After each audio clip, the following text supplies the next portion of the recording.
All right, we are live. Cool. Hi everyone. I'm really excited to interview Daniel Davis. I have been following his work for a while. He's currently a senior researcher at Hassell. He did his PhD at RMIT University. Then he worked as a senior researcher at Case and director of research at WeWork.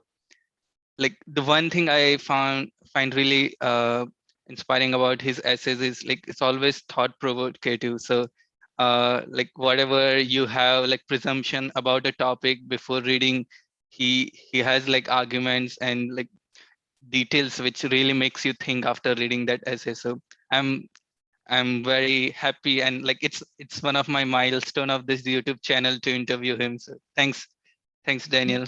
Well, yeah, thank you for having me, and I'm glad to hear that you like some of the writing. Yeah. So before we jump into the research paper, can you share like few highlights about your career or some turning points which had like strong realizations? You started as a computational designer, then like data-driven research. Like, what were some moments? Yeah, I'd say it's an interesting question because I think I'm not even that far into my career, but when I look back on where I started and where I am, a lot of it, it just happened to me. I didn't really plan much of it. So I think for me, probably some of the big turning points were when I was graduating my undergraduate degree in New Zealand. It was just as like the financial collapse had happened back then, and there just weren't very many jobs at the time for architects and stuff like that. And so I ended up going to RMIT and doing a PhD, not really because I was super into the idea of doing a PhD, but because I really didn't have many other options. And I just kind of happened into what was like a really good PhD program, and I really personally enjoyed the work. And so I think that's like sort of one pivotal moment where I feel like if the economy was actually better and it was more possible to maybe get a job in an architecture firm, maybe I would have just continued on the sort of architecture track. And then probably like another major turning point for me was moving to America and working for Case. But then when I was working for Case, which was this consultancy, working with other kind of architecture firms at the time, Case got acquired by WeWork. And again, through nothing that I did, it was just like bigger kind of forces at play. And suddenly I found myself not really in like Case wasn't in a traditional kind of architecture role anyway, but like WeWork was sort of like even further departed from where I'd started, like it's a development company. The way they operate is just completely different. The mindset's different. And I really enjoyed that and learned a lot from it. But again, it's just like, it's all kind of happenstance. So yeah, I'd say those are two really big sort of moments that looking back on it really changed where I was headed. I see. And like it's very rare to find people who are doing research in the profession. So is there any particular reason you didn't choose to go like professor route and chose to go towards the industry? Yeah, I really, for me, just academia wasn't for me. Like everyone that I've met in academia, there's like just a lot of really brilliant people there, but they all just work insane hours and deal with just the most brutal politics imaginable.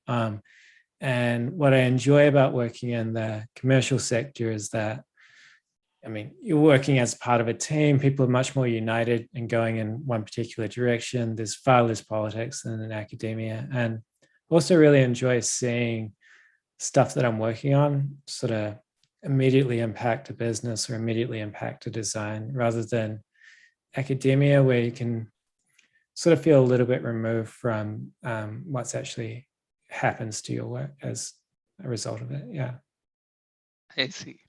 And like in academia, generally like it's like you get a grant, you do research, and you have like a deadline of to publish in research conferences and stuff.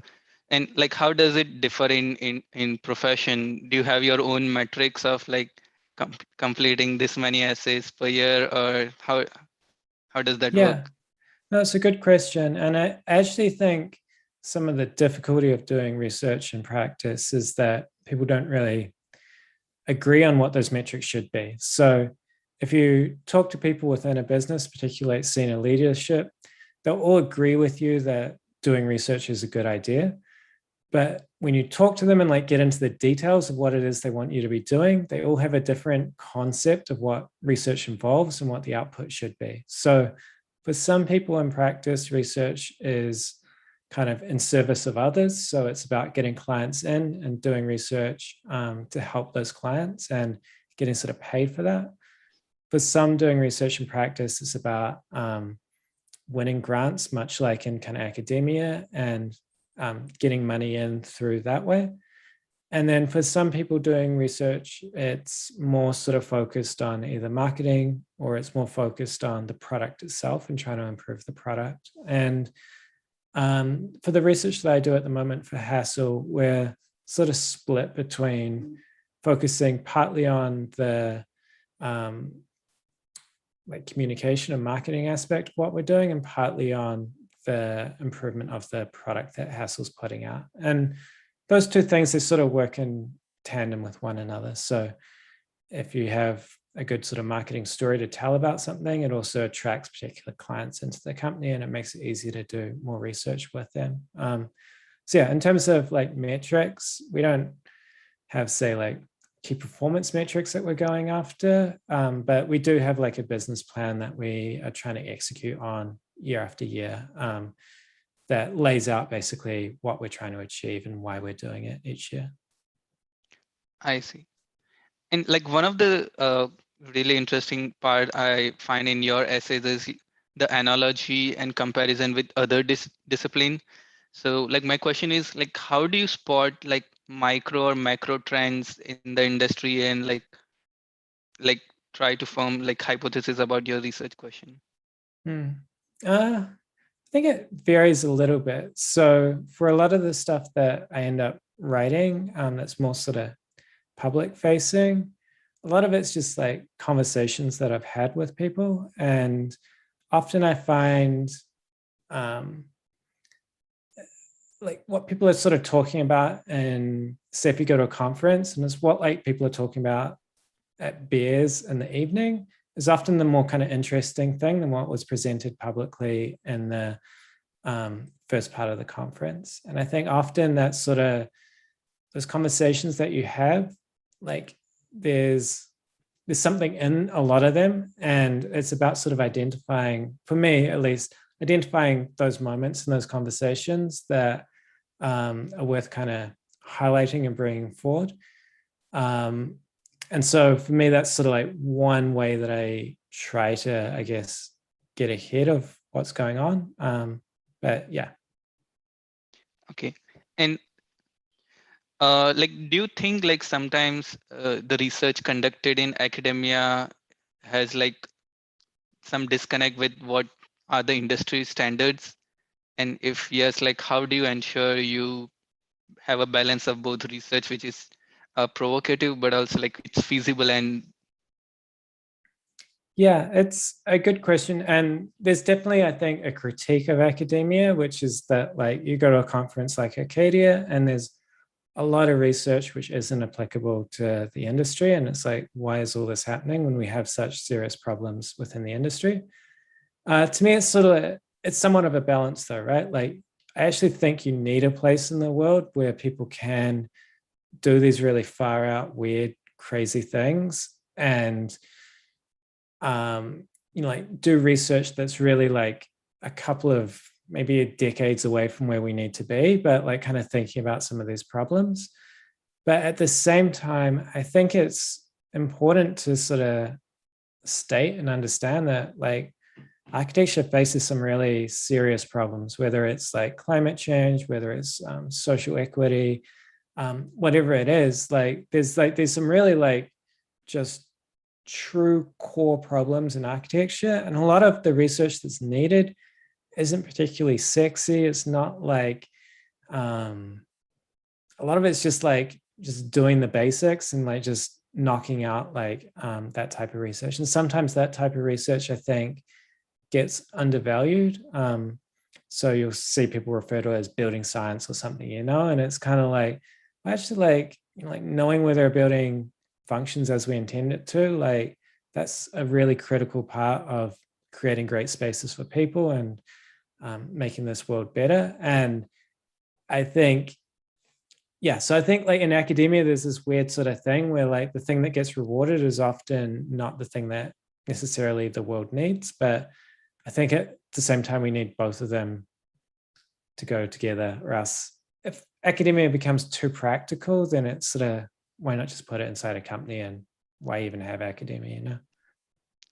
Yeah, like one thing I'm seeing in like tech companies in Silicon Valley where like they collaborate with like the colleges quite often, and they have like in-house professors who are researchers as well. So maybe that could be one of the way. But one thing I want to know your opinion, because like sometimes there are also professional firms who like make like videos, and they show like this is like great stuff happening and the cool tech deployment, but under the hood there's like some edits, and like it's not like the raw like footage you see. So like what are your thoughts on that? Like Yeah, no, that definitely happens in the industry. You hear things about uh, startups or whatever, and behind the scenes, it's often like interns like doing the work manually rather than the algorithms that they're kind of suggesting that they might have. But I don't know. It is what it is. Yeah. so like going back in time, I always like I was talking to like few of the people who worked with you at WeWork. So like Yeah. Liboli, then Andrew Human, and like Livoli said that like at one particular time, like WeWork was like the golden age for like to do architecture tech research and push the domain. So how was the environment like, and can you just give us the journey? Yeah. So WeWork was a fantastic place to be doing that. Like, I think mostly it was, we had a lot of money coming in from investors. So there wasn't necessarily pressure to deliver stuff all the time. And then also because we had a lot of money, we were able to just like hire great people. So yeah, like Lebo and Andrew are like two of the best like ever in the industry. And I remember at one stage, Fed, who was in charge of the design group, he like just wrote a list of like, these are the 100 people in New York that we want to hire that are like just the best there are. And I don't know, we maybe hired half of that list, you know? And WeWork just had such a concentration of like good talent. And also on top of that, I think WeWork had probably because of all the people that had managed to hire, like just a really interesting and quite sophisticated data pipeline. So all the buildings in WeWork were modeled in Revit. All the Revit data was extracted and put into databases. There was data coming back from all the people that rented space from WeWork. And so WeWork had like this, I mean, we talk about like digital twins and stuff like that these days, but like, I mean, WeWork had done all of that kind of stuff and had it functionally operating. And yeah, there's just like interesting things happening all over the company. Yeah. Yes. And like what was like fostering those ideas? Like is it the work culture or the people who were like self-initiating these ideas and like making prototypes? Yeah. So probably I did say that WeWork didn't have tons of pressure, but there was some pressure, right? Like, so probably the thing that was most pressing was WeWork was doubling in size every year, basically. So the number of projects that we had on, like just like every year it increased twice. And so it meant that like if you were just treading water as it was like this year, I mean, they're going to double the number of projects next year, and like somehow the company has to work out how to do it. And so a lot of the technological innovation sort of came out of that. I think also part of the technological innovation was just, I don't know how to say this, but like sort of posturing for investors. So there was a sense that get to get the sort of valuation that we needed, like certain technologies needed to be deployed, and that we had to be sort of on the cutting edge of a lot of the technological stuff happening. And so there was a lot of exploration and testing of different ideas in that kind of space to try and get some sort of edge that would put us ahead of everyone else in the market, so that we could take that story to the investors, I see. And like a lot of team from Case like was acquired like by WeWork, and you work with like David Fenos and Federico. So how was the research experience at Case versus in WeWork? Like, were there any major differences, or it was like a different approach? Yeah, it was really different actually. So, so for me, like, again, I know there's different types of research, right? So I'd say like people at Case were doing research, although they wouldn't be called researchers. And the type of research I do is probably more academically focused, say. And so at Case, it was quite hard to do research like that. Case was a pretty small company. It was sort of 40 people, maybe 40 to 80, like over the time that I was there. And so when you have a team of 40 or 80, it's hard to justify having someone like me as an overhead expense when all these other things could be going on. So it was a challenging environment to do research. And to be honest with you, like a lot of the stuff that I did at Case was things like managing Case's Twitter account and, like managing the blog and stuff at Case, like it was just the practical stuff that had to be done to keep the company going. And I mean, I enjoyed it because Case was a fantastic company to work for and all the people there were really great. When I got to WeWork, it was like there was entire teams that did stuff like that, right? So like suddenly there was less pressure to do any of that stuff and I could focus more on the research. And it was a really great time. Like I was there really, I wouldn't say like early in the company, but there wasn't any other sort of researchers apart from like a small data team when I joined WeWork. So I was able to sort of help the company form the way that it's doing research through those kind of earlier sort of phases of research. I see. And like in one of the article is like you mentioned about uh, using machine learning. They were like predicting which of the offices will be difficult to rent. So was that the time period you started looking into like machine learning side or data scientist like role? Yeah. So that was some of the work that we're doing on the research team, and that work was led by a person called Carlo Bailey. And he was really looking at, like, could you predict ahead of time which of these offices were going to rent? And I mean, if you imagine it from sort of WeWork's perspective, every building they have, there's offices that no matter what, they'll always be rented. Like they've got a great view, or there's something about that office that, like, if it was ever vacant, someone would snap it up straight away. And there were other offices at WeWork that no matter what, just people wouldn't take them. Like they were just sort of, maybe they were dark, or maybe they were beside a bathroom, or there was something about them that made them unappealing. And so we had this idea that, like, could you predict ahead of time which of those offices were or weren't going to rent, and use some kind of statistical model like machine learning to make a prediction about those. Because if you could predict them ahead of time, you could make design changes that allowed you to avoid putting those into the portfolio. So yeah, Kelly did a whole bunch of research on that. Some of it's, it's all really interesting. But one of the things that I remember coming out of it is we'd been talking to some of the sales team about like what makes office sell. And the sales team had told us that square offices sold better than rectangular offices. And we're like, there's no way that's true. Like, it's just like some like rumor that's been spreading around the sales team. But yeah, Kelly looked into the data and looked at whether it was true. And like, we could see in the data pretty clearly that square offices were selling better than rectangular ones. And so we went back to people and talked to them about why it was. And we sort of uncovered was the square ones, it was easier to reconfigure where seats were within the office, but a long rectangular office, there's only one place that the seats can go, basically. So the square ones had more flexibility. But I don't know, for me, it's like an interesting example of, like, to do that kind of research, you need to have like all the Revit models created. You need to have all that data in a format where you can analyze it and work out which offices are square and which ones are rectangular.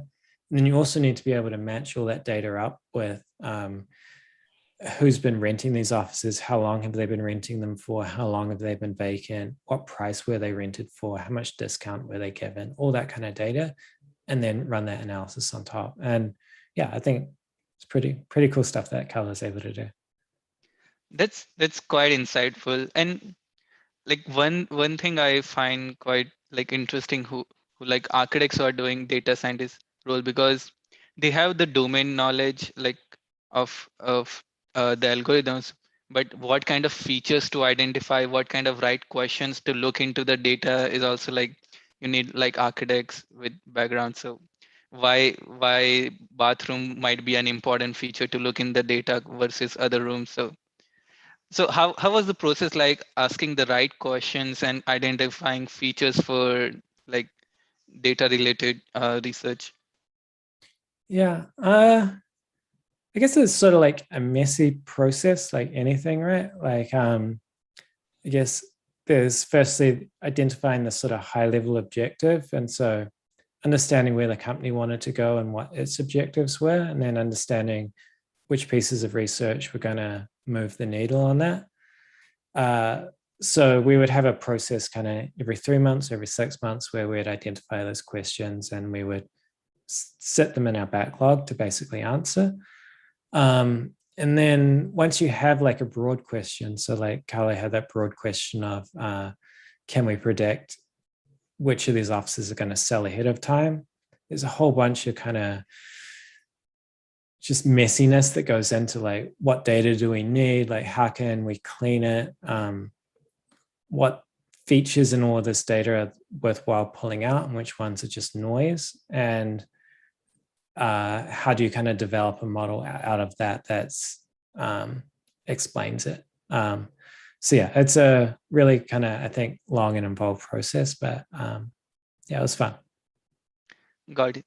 And so in one of the article you mentioned like WeWork has like advantage where the owners and end users are like in the same firm.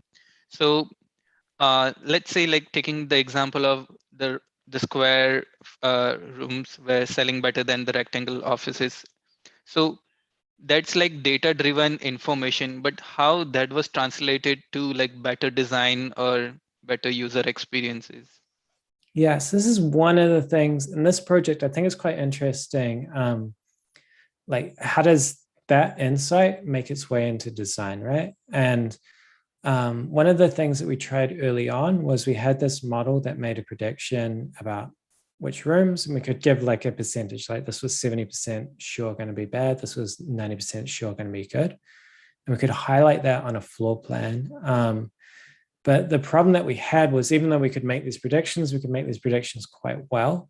When a designer got that floor plan, it wasn't necessarily clear to the designer what it was that they needed to do to improve that floor plan, right? So you could give them this piece of information, but they needed to take action on it. And just even if the model was 100% correct, they still don't quite know like how to jiggle things around to make it like a better space. And that actually ended up being like a really kind of sort of painful point for that project. And the way that it ended up kind of, the analysis ended up mostly informing WeWork was it actually ended up into the sort of pricing model of the room. So we could, from that data, we could work out which things were worth pricing rooms more or less. And that is sort of mostly how it manifested in the design process, or the sort of performer for spaces. Got it. And like, what's the procedure of like, how do you conduct survey or research for your users? Like, is it like a form, or like, is it a different approach than conventional Q&A and set of questions? Yeah, it really depends on what you're trying to find out, right? So broadly, you would define or split research methods into quantitative methods that are more sort of data focused, and more qualitative methods, which are more sort of, I don't know, like interviews and stuff like that. So more sort of focused on themes and stuff like that. And really what the method that you're using really depends on what outcome you're trying to achieve. So if it is important to produce a model that can accurately predict which rooms are going to sell, then using one of these like machine learning models is a great way to do it. But if the problem was we want to know why people rent particular rooms, maybe interviewing people or surveying them or doing a diary study with them, something like that might, more so than using the machine learning model, might actually surface that information better and make it more kind of human for people that are getting the data. So it really, I think it depends what it is that you're trying to do, but there's a huge range of research methods. And I think some of the skill of doing research is just knowing which way to kind of head with which method. I see. And that's quite interesting that you like the point about like doing research about qualitative data. I remember one point you mentioned about in your article about generative design, which is doomed to fail. That many times, like and like the user end up optimizing the wrong parameters and like the wrong or like other objective function. So and it's difficult to evaluate what is a good design. So I'm curious to know what, like, do you have your own metrics of a good building design, or how would you evaluate?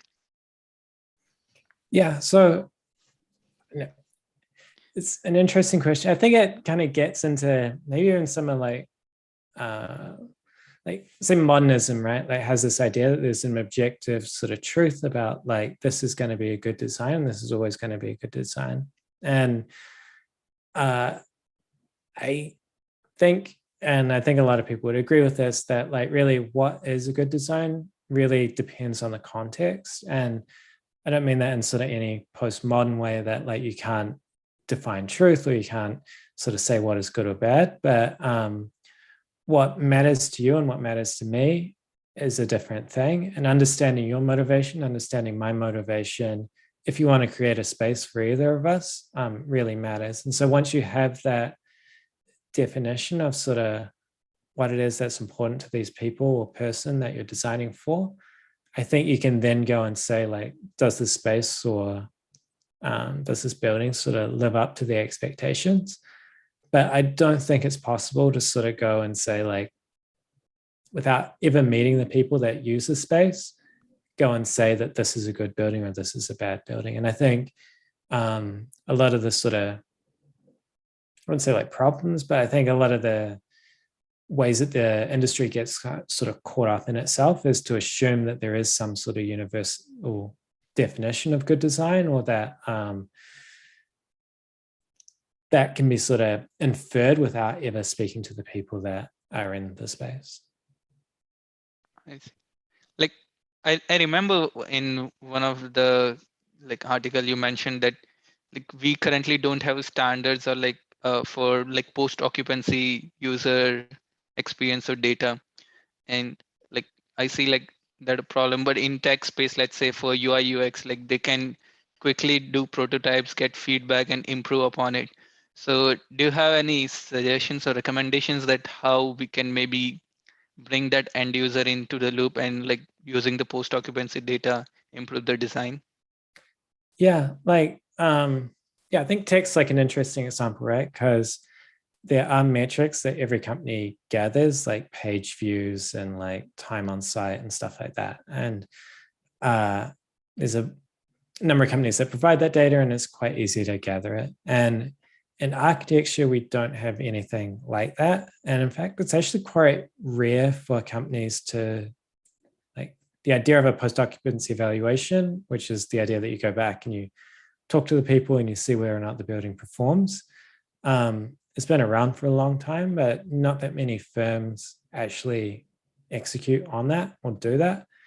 And I think really, like, I mean, if the idea is architecture is to create a good building, there's like sort of no way that you can know whether or not you've created a good building without talking to the people that inhabit that building now. And yeah, just to me, it seems like inevitable that companies that do that and spend the time doing that will eventually kind of create better architecture just through more sort of empathy with who they are designing for. I see. Do you think like a vertically integrated firm might be better be able to get feedback compared to like a conventional firm? Yeah, so the advantage we had at WeWork was that it was vertically integrated, meaning that WeWork did like the real estate deal, so it selected which sites to go. It did all the design in house. It managed all the construction in house mostly, and then once the space opened, it operated the space as well. So the full kind of life cycle of the building or the working space was encapsulated within WeWork, and it meant that WeWork had like a relationship with the people that used the space in the end, because they were paying WeWork like every month to be in that space. And so we had their email address, we knew who those people were, we knew how much they were paying to be in the space and all that kind of stuff. But WeWork also had the design side of it. So all that information they had about who was using the space could be sort of related to that data about how the space was designed and how it was laid out and all of that. I think it's possible to do that in a horizontally sort of orientated firm, such as an architecture firm, but I think it takes a little bit more. It's not a natural byproduct of the business model, I'd say. So WeWork sort of almost accidentally fell into that position. It was just like, if you're vertically integrated, that's just what happens. If you're horizontally sort of focused, you need to be much more conscious about how it is that you establish a relationship with the person that ends up using the space in the end, and how it is that you take that data and feed it back into the design at the other end. Got it. Like I just had a thought, like many times there are discussions that the construction data or building data is messy, not organized. So, and like we see like WeWork situation. So do you think like WeWork is actually sitting on a big asset of building data, which is like organized, which could be used to develop some tools?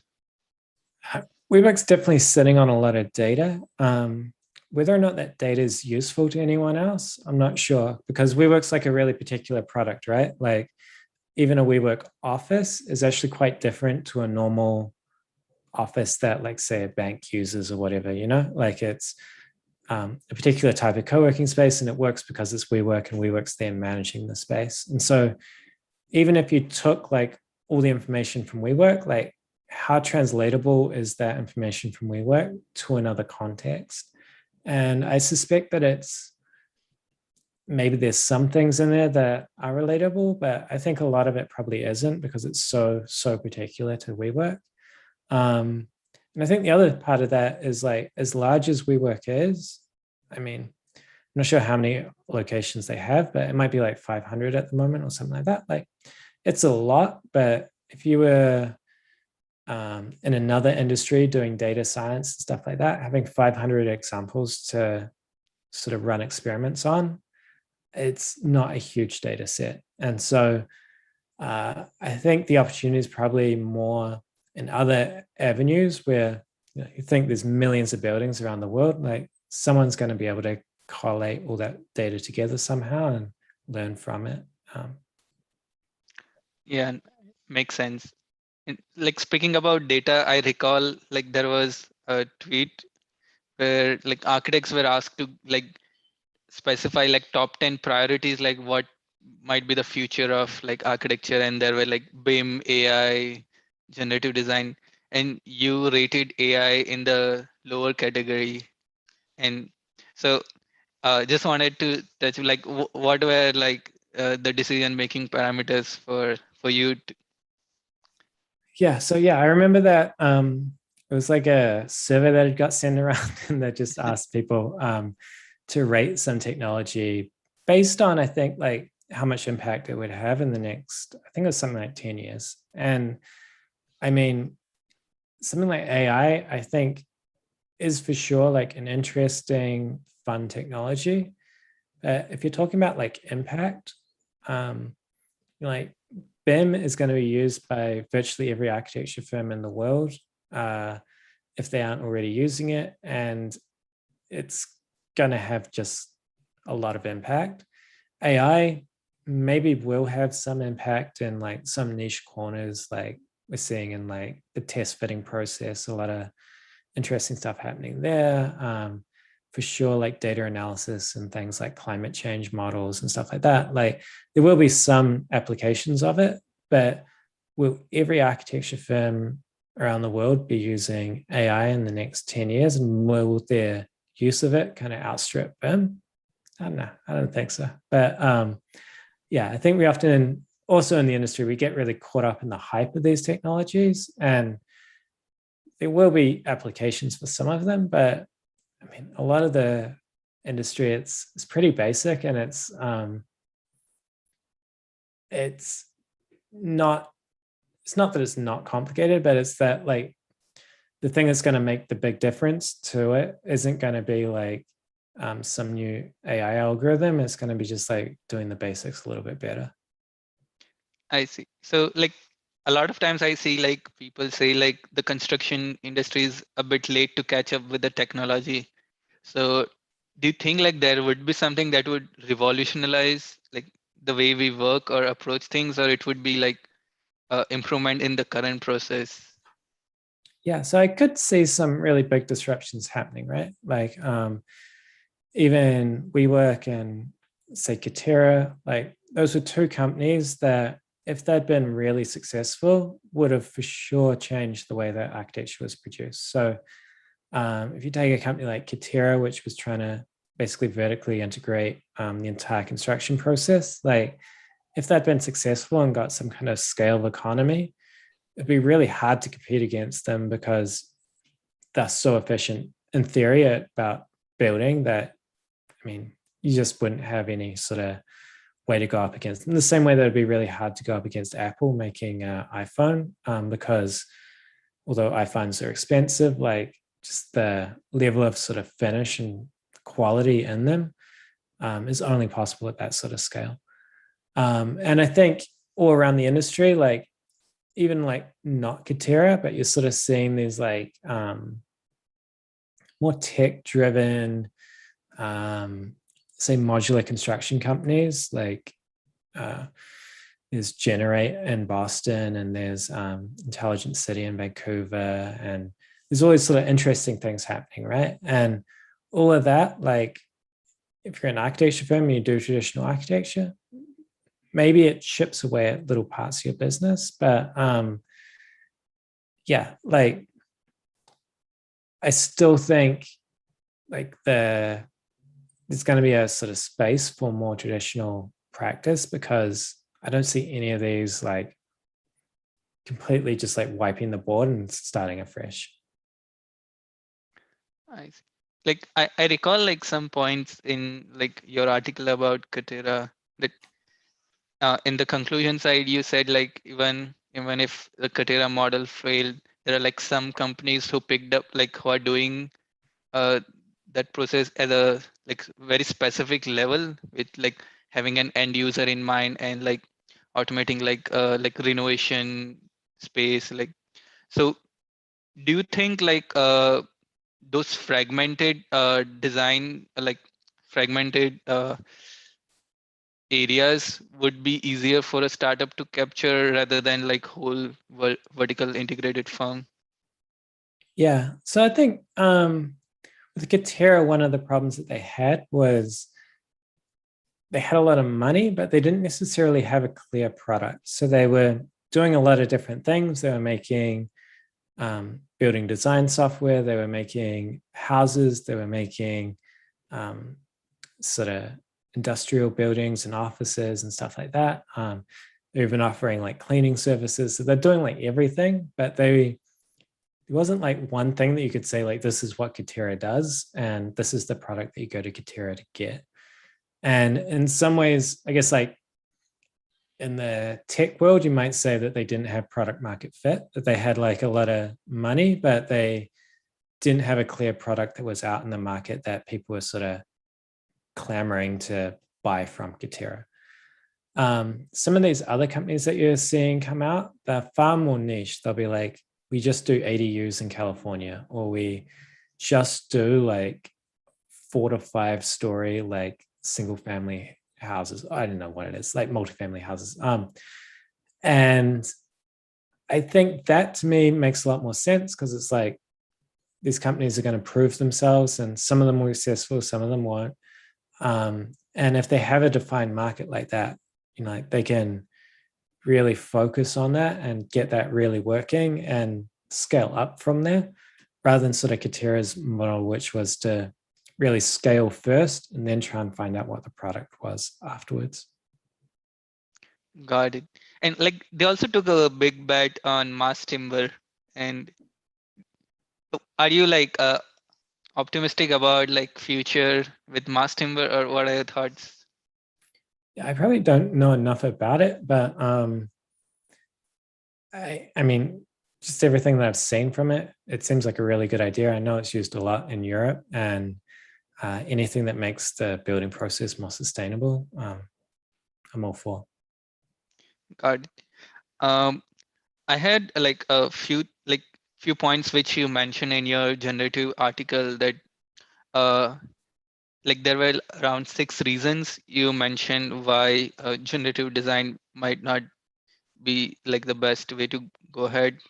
Like like one was we don't have like a GPT to like a pre-built mechanism for building option generation. So that was like quite interesting because right now I see GPT-3 yesterday. Like there was an interview with Sam Altman, and he said like GPT-4 is coming. So do you think in future this point might change where there would be like some GPT like mechanism in building industry which would be smart enough? Yeah, I mean, for sure it could happen. And I don't know where it's going to come from, right? Like, I don't see anything that anyone's working on that's like that. But I think GPT, like, that also sort of surprised a lot of people. I think that all of a sudden you have this algorithm that could so accurately or seemingly accurately write text. But I think the kind of general point there is that to use a generative design algorithm, you really need to be able to define the solution space that it's starting within. And often that means creating like a parametric model or something that is going to be the thing that the generative algorithm is using. And that in itself is quite restricting. And it also requires a lot of time. So perhaps it wouldn't surprise me if at some stage some smart kid's going to like figure out all of this stuff, and like there will be some algorithm that can do something like that. But definitely at this point, I haven't seen anything really that leads me to think that we'll have some kind of general purpose algorithm that can just design space. Yeah. Yeah. And like one of the section which I was quite um, provoked while reading was when you were comparing with other tech industry, how like Spotify does that, but it has like a different way of doing it for like generating playlist, and like the amount of customers are different. And at the end of the essay, you mentioned that although it's generative design might not be the future, but like human machine like co-correction or like co-design might be a way we can improve the process bit by bit. So uh, have you seen any example or what like any specific example in AEC where like this auto correction of human design with machine is being implemented? Yeah, I think one example that I've seen that every time I see this stuff, I'm just like really impressed is TestFit. And uh, I think what's interesting about what they're doing is, well, obviously they're creating like a whole building from scratch just from an algorithm, but you also see aspects of what they're doing where it's like you'll drag a room or something, or you'll drag like a void, and the algorithm's sort of just like working out around that thing, like how to lay out say, traffic or how to lay out rooms and stuff like that. And to me, that seems like a really interesting way to you've got the algorithm kind of working in the background, sort of laying things out, but then you have this person working there as well, like making changes and making adjustments to say the volume or to where things are. And those two things are working in concert with one another. I also think you're seeing, it's not like quite as extreme, but like the way that people are using, say, Dynamo and other sort of tools like that, it's often like the tool is abstracting away some of the complexity. And so rather than a designer needing to go through all these particular steps to achieve something, maybe they're just describing like this thing needs to be here or here, and the algorithm's kind of working out everything else. I think there's sort of like examples like that where things that would have been a lot of manual steps in the past are being automated, but it's not like the whole thing is suddenly being automated all at once. Got it. And like one thing I observe is many companies they have their own in-house generative design tool or script they're working on, and there's like no common. And Hyper is trying to solve the problem where like you could share script and there could be one collaborative intelligence. So I'm curious to know your thoughts. Like, do you think in future like AC firms can like tech collaborate in terms of tech development or open source like sharing of data? I mean, that's the dream, right? Like, yeah, I think it would be incredible if firms were doing that. I think a lot of firms hold on to information that they perceive as being like really integral to how they work and what makes them successful, when really it's not the thing that sort of differentiates them from other people in the market. So I think it would be possible maybe for firms to do that. I'm not sure if there's sort of like the political will within a lot of these firms to do that. But I think just like one other thing that I would say on that is I also think it's the role of the, Institute of Architecture to do that. I think they've been, I wouldn't say like weak or anything like that, but they haven't really taken a position on some of this stuff. And I think there is, architects are almost in like a union together, and they have this organization that fights and works for them in Washington and stuff like that. But like, could that group of, or that organizational structure be used in a more, well, in another way to advocate for certain technological outcomes? I really think that like it'd be a great place for something. I think they're well positioned to kind of make something like that happen, but we haven't seen any sort of leadership in terms of that from them. I see. And I want to know your thoughts on, so in WeWork and comparing to your work at Hassell, like do you think architecture design process can be productivized? Because sometimes like every project have different constraint, and that's what like we need like different scripts. But also like we see in other industry where like let's say modular construction or model, they can productivize a product and that can be scaled. So do you think like something like that can be done in design process? Yeah, I think it depends what you're designing, right? Oh, sorry, my camera just stopped there. I just oh,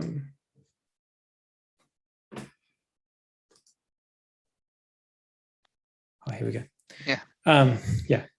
So yeah, I think it depends what you're designing. So some things in this world are like very repetitive. So whether that's like apartment buildings or some office layouts, it's conceivable to me that those things will become more and more modular over time. But I also think for an architecture firm, like part of the reason that people come to a firm like Hassell is that they don't want just an off-the-shelf solution, right? They have a particular need that isn't well accommodated by other providers in the market, and they really want a company that's going to understand their needs and produce something that's particular and special to them. So I do think it's sort of like two parallel tracks there, right? Where like for sure there's going to be more modularization, more standardization in the industry. But at the same time, I think there's still going to be value placed on things that are particular and bespoke to special clients. Got it. And like, is there any particular part of the whole process which frustrates you about how the industry works? Yeah, like I think the whole thing, no. I mean, to me, the thing that I don't know if it frustrates, but I think could be done better. Let's say that's diplomatic. Is like architecture. It's so important to people's lives, right? Like we spend so much time in these spaces. They're such a just like key part of how we live our lives, and there's just like not enough information about what happens in those spaces that we design. Like it's really a black box in terms of like after you open a building, what actually happens inside that building. And I think as much as the profession can kind of know more about what's going on in these spaces, how design decisions are affecting the people that end up inhabiting those spaces, I think it'll be for the better. I see. And like, do you miss designing? Yeah. Like, I don't know, maybe going back to that sort of earlier question that you had about like where my career went, like I got into architecture because I enjoyed designing. And there's still part of me that misses that, and I think you still like I still find sort of ways to indulge that like part of me. So yeah, whether that's like laying out a white paper or something like in InDesign, like it's not like designing a building at all, but it's still there's still something in that I enjoy doing, and I don't think that's ever gonna go away. I see. Yeah, I feel like a lot of people who I see notice the trend of people moving from architecture to tech, and some people like leaving the industry. Some people are finding balance in like UI UX or other aspect, but like they're translating the principle of approach they learned in architecture and doing it in other forms. They are impacting at different scales. So Yeah, and I think architecture is like a fantastic education for that, right? Like you think of the architecture education, it's like you spend 5 years kind of designing things, learning how the design process works, learning to present work, um, learning to communicate, all that kind of stuff. Like it translates really neatly into other fields like UI and UX. And yeah, I think we're seeing lots of architects make that transition and be pretty successful in doing that, which yeah, I think is really great. nice. It, since we are on the topic, I'm just curious, like, is there any particular incident in your undergrad or graduate uh, studies about like studio night out or something which stands out when you think about your education? Just like in general, like Yeah, life. Yeah, like anything like about a studio experience or a course experience which stands out. um yeah, I guess like lots of them do. uh I guess one of my early experiences in architecture school, I took this like computer design course, and we had to design for some reason like 81 objects, like it's 81 versions of this thing in 3ds Max. And I didn't quite understand or know how I made that leap, but I decided rather than designing each of them by hand that I'd write like a little kind of program in 3ds Max script or whatever it was called that could like make them. And for me, that really, I mean, it really set me on this path of where I am now. And I think it's again sort of funny how you stumble across some of those things accidentally and haphazardly that end up being really meaningful. I see. And like I could see like some trend, because even when I was talking to Andrew, he told like there was one time he experimented with Grasshopper script and then changed. So is it like the bold decisions you make at school about, okay, I'm not going whatever else the class is doing, I wanna automate it or like do completely in Grasshopper, do some scripting that also like affects your future path. So Yeah, I wouldn't say it's just about being bold, but I think when you look back on things like that, like there's a reason that that particular method appealed to me and why I thought it would be a good idea.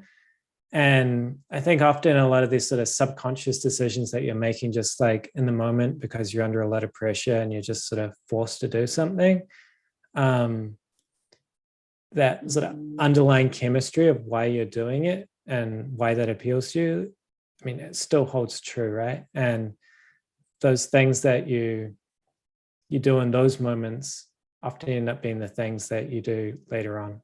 Um, yeah. I see.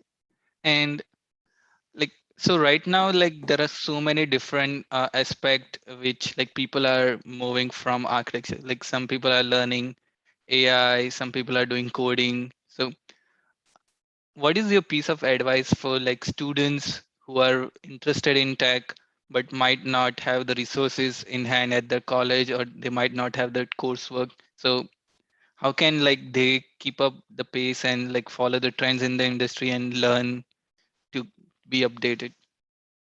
Yeah. I guess like my first piece of advice for people that are like kind of going through it at the moment is like you don't need to be in tech. So although tech is like a really great sort of wonderful thing and there's lots of interesting things happening there, there's also going to be lots of jobs for people that aren't into that. So if it's something that you're like interested in, but it's not something that like really like motivates you or like drives you, it's fine not to be doing that. It's fine to do other things.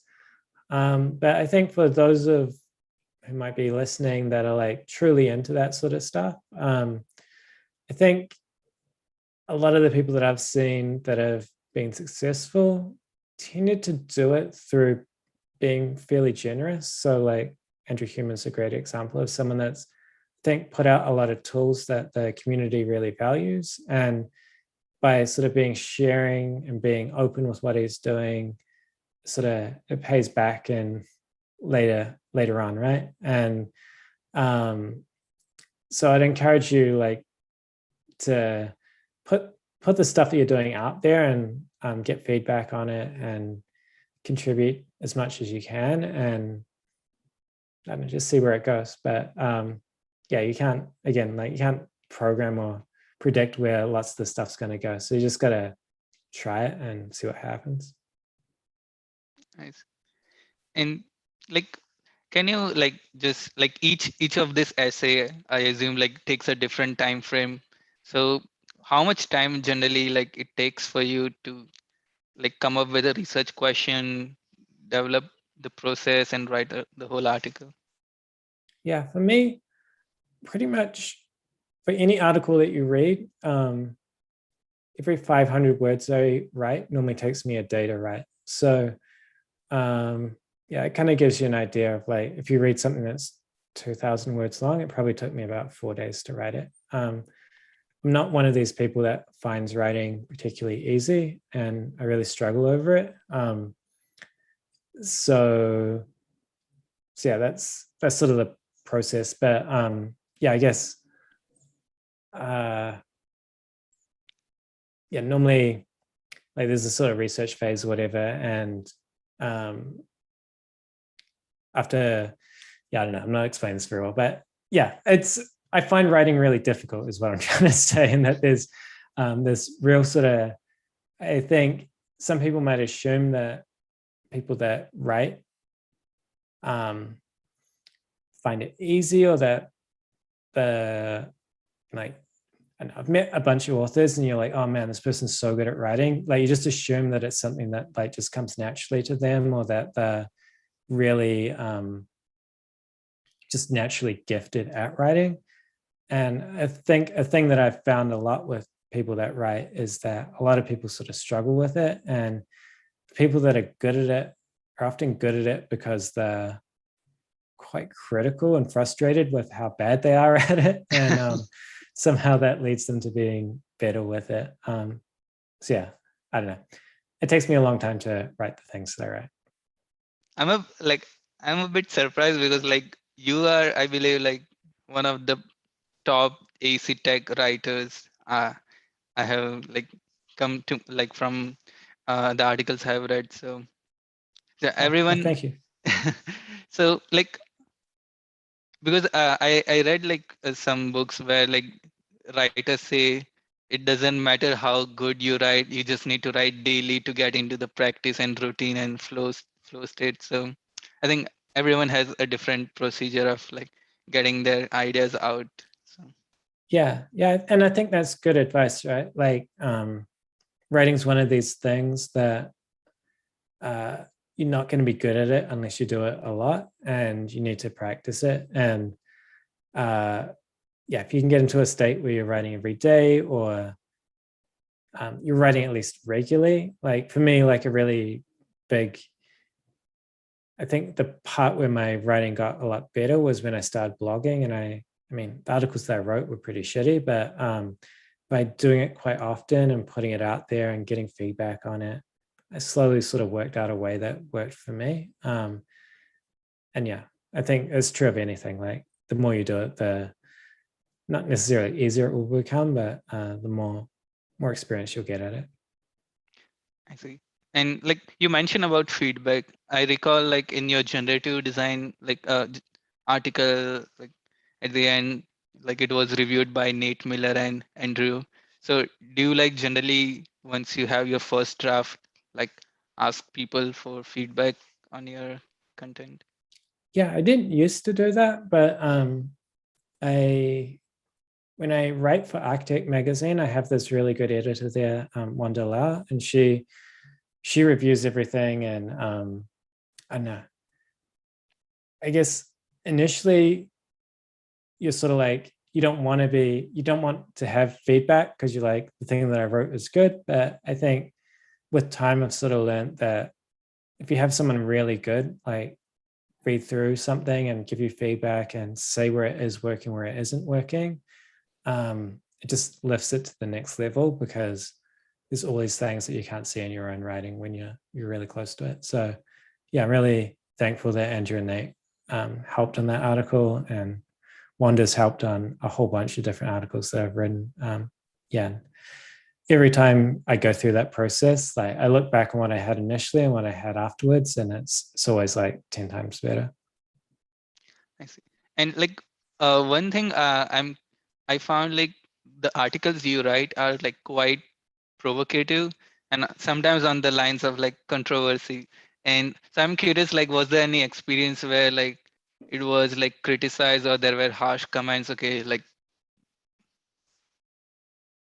Yeah. I don't know. I think if you put something out there that has a strong opinion, you have to expect that other people are going to push back with their own strong opinion. And if you read the comments on the generative design article, there's I don't know, half of them are probably telling me that I'm an idiot and that like that I'm wrong for like X, Y, and Z reason. And I mean, it's part of the game, right? Like if you can't put something out like that and then expect everyone to just be like, oh, this is wonderful. And um for me, I'm not like my natural personality isn't very combative. Like in real life, I'm fairly agreeable, I think. But when I write, I don't know, I tend to take strong positions, just I find it more enjoyable and more interesting. And I think in terms of like starting a dialogue about something like generative design, often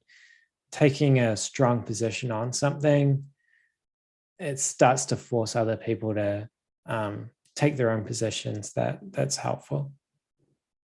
yeah, I strongly like I feel that because after reading that article, I had like some presumption about generative design, and after your points and like all the arguments, like it totally changed the way how I look at generative design. So those strong points like ultimately lead to impact on the readers as well. So, Yeah.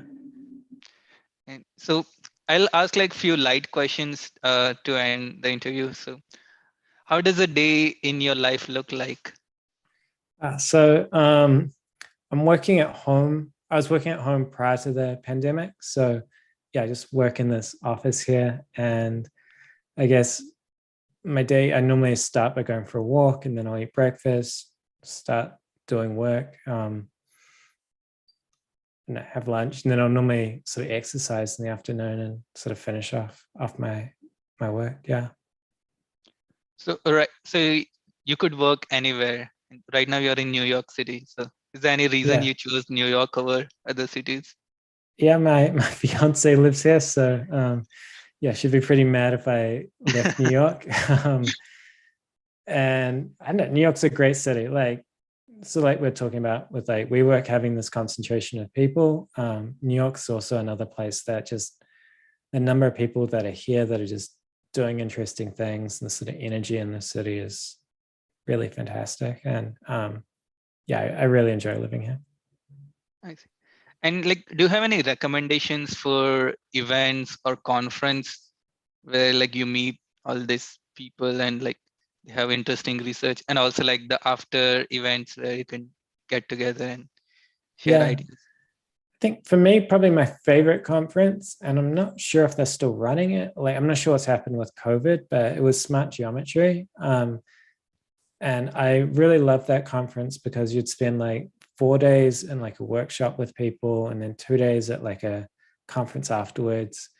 And I think just spending 4 days in a workshop with people, like some of them will be students, some of them will be like senior people at other companies, a real kind of mix of people in these workshops. It's a real sort of leveler. And if you spend 4 days with someone doing some kind of workshop, like you really get to know them and get to kind of see what they're like and what different parts of the industry are like. And yeah, so I really, that conference to me was always like, if anyone asked me like which conference to go to, it would be that one. But yeah, I really should know, but I'm not sure what they're doing this year. They had to cancel it because of COVID, and I'm not sure when they're going to run the next one. Yeah, actually, I was looking into it. Last year they postponed it because of Mm. COVID. So earlier you said like sometimes the ideas are bred during like this informal meetups after the conference.